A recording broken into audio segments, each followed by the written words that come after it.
If you could teach guys like one thing or two things about women, what would it be? What would you tell them? Don't chase. Don't chase. And don't be afraid of rejection. You know, don't be afraid of rejection. I guess my strategy in college would be every time I would see a hot girl, I'd just go up and talk to her. I didn't care if it was in a fucking grocery store, if it was in a library. Like, if I saw a girl that I found attractive, I would just go talk to her. And I wouldn't go up and say, oh, I think you're beautiful and all that cheesy bullshit. I would just go talk to her about whatever. Like, didn't matter. Just have a conversation with her. See where it went, you know? Sometimes it didn't go anywhere. Sometimes they wouldn't want to give you the time of day. Sometimes you'd have a casual conversation, lead nowhere. But at the end of the day, because I did that, it would just make me more comfortable talking to girls. And it was just kind of a numbers game. So I had, you know, pretty great success. And, you know, I always use the example of my one buddy who was like real conservative, who would only talk to a girl that he knew like really liked him. And, you know, so maybe he would like talk to two girls and he would sleep with both of those girls. And I would talk to 100 girls and maybe I'd sleep with 4 of them. But at the end of the day, like, he's batting 1,000, but I'm still fucking twice as many girls as him. So it's like one of those things where I just, you know, I would just put in the time and I would just interact with tons of girls. And now I realize that a better strategy, if you can do it, a lot of guys don't really have their life set up to do it, is set up your life to where the girls have to come to you. And so you don't have to pursue them. And when you don't have to pursue them, like I said earlier, you know, just the dynamic is different when they're chasing you as opposed to you chasing them. And everyone has more fun. Yeah, I mean, it's, you know, it's better for the girl because then when she finally sleeps with you, she feels like she accomplished something. And, you know, and she's like kind of worked for it, so she's a little bit invested.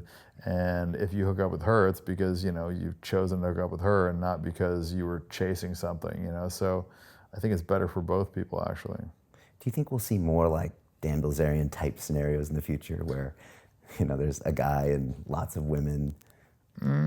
Yeah, I mean, I think there's a lot of people that are like trying to like copy what I'm doing. I don't know how effective they're going to be at it, but you know, there's what, 8 billion people in the world. I'm sure somebody's gonna be able to pull it off at some point. It's not easy.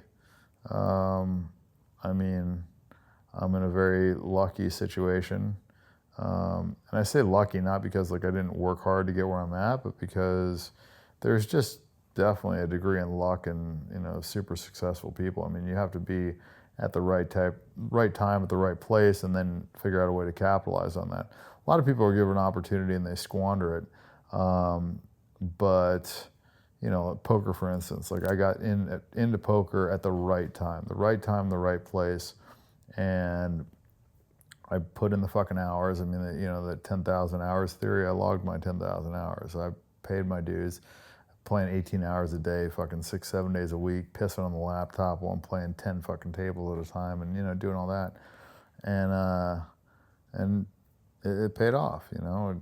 There was a grind and it sucked, but then I made a bunch of money and, you know, and I used that money to, you know, hire a bunch of staff, and now I've got, I don't know, I think I have like 90-something people working for me. So, you know, I don't have to spend any time going grocery shopping. I don't make my bed. I don't wash my clothes. I don't, you know, do any of that stuff. So all the time that I spend is on business or hanging out with girls or hanging out with friends or traveling or doing things that I want to do. So I really don't spend any time doing things that I don't want to do.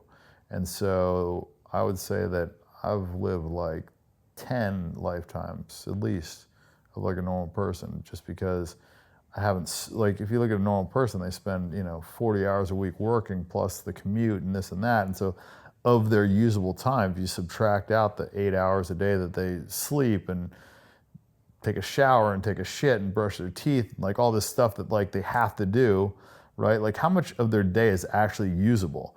And then of that day, like how much of that are they spending going to work, doing something that isn't anything that they really want to do? Like maybe they're sorting mail, or they're doing TPS reports, or they're fucking flipping burgers, or whatever it is, but it's like something that's not contributing to their life at all.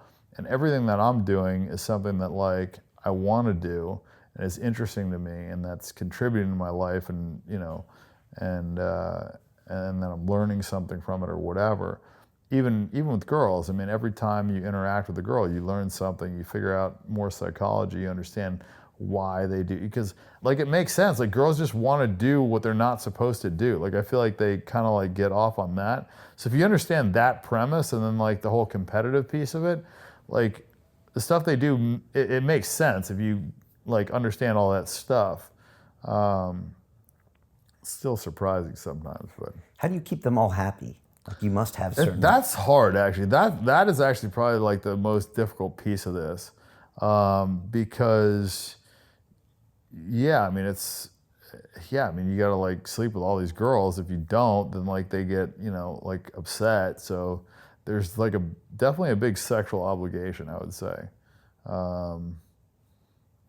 but you have to like if it's I don't know. It's like I mean, it's kind of, we could go off on this tangent for a while, but the girls, I guess, I think it's like 2 to 3 months, and then they usually just like all get too attached. They can't deal with the situation, but up until that point, you have to kind of like, you can't spend too much time with a girl because then that will accelerate that situation. Then she'll get to the point where she's just too invested and she can't deal with the other girls. So you have to spend like a somewhat limited amount of time with them, but enough time that they're like happy, right? And then you have to keep the rotation so that if some of them leave, it doesn't matter. And because you're okay with letting them leave and they can date other guys and they can do whatever they want, it makes them not necessarily want to do that as much as if you told them not to and you tried to control them. So it's a whole crazy dynamic. I don't know. It's pretty much like uncharted territory. I was just talking to this girl about this last night. Yeah, you should write a book about this. Yeah. Are there rules? The rule is honesty. That's my one rule. It's like, you have to be honest with me and I'll be honest with you. You can lie to your boyfriend, you can lie to whoever the fuck you want, your friends, I don't care. But you have to be honest with me and I'll be honest with you. That's pretty much my one rule. So if she asks me a question, I'm just going to tell her the answer. And, so I tell her, you don't want scary answers, don't ask scary questions, but I'm going to tell you the truth. So, and I think because of that, it's weird. I mean, I think they're so unused to that when they ask you a question, like, oh, like, how many girls have you hooked up with this week? And you tell them the truth. Like at first they're just like, what the fuck? And then a part of them is kind of like a little bit relieved because they're like, fuck, like this guy's like gonna be honest with me. Like I can ask him any question, he's gonna tell me the truth. And I think that's like really rare. Like I don't think there's many people that are being honest. Like in LA now they have this whole sugar daddy thing where like the guy's got 5 girlfriends and the girl's got like multiple boyfriends. She's got like 4 dudes paying the same bills. So it's like, if she gets a more expensive apartment, it just means that she just made 3 times more income because 4 guys are paying for that same apartment. You know what I mean? So it's like a whole crazy thing. And they're all lying to each other and it's this whole nutty situation. But yeah, I think the rarest thing is the honesty.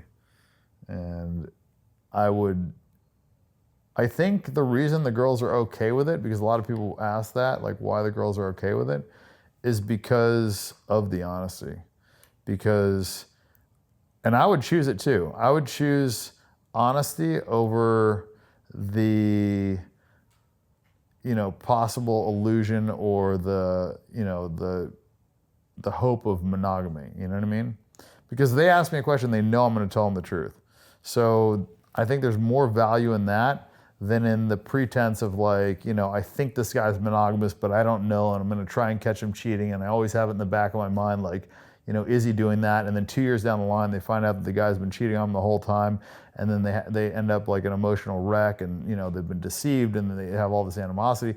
I never really have like any bad breakups or any like, negative fallouts with girls. Like, yeah, sometimes like they'll implode and they'll get upset, but like I never lied to them and they never like got swindled or like sold a bill of goods. So there's never usually like any animosity at all. So, and I think that's kind of a cool thing.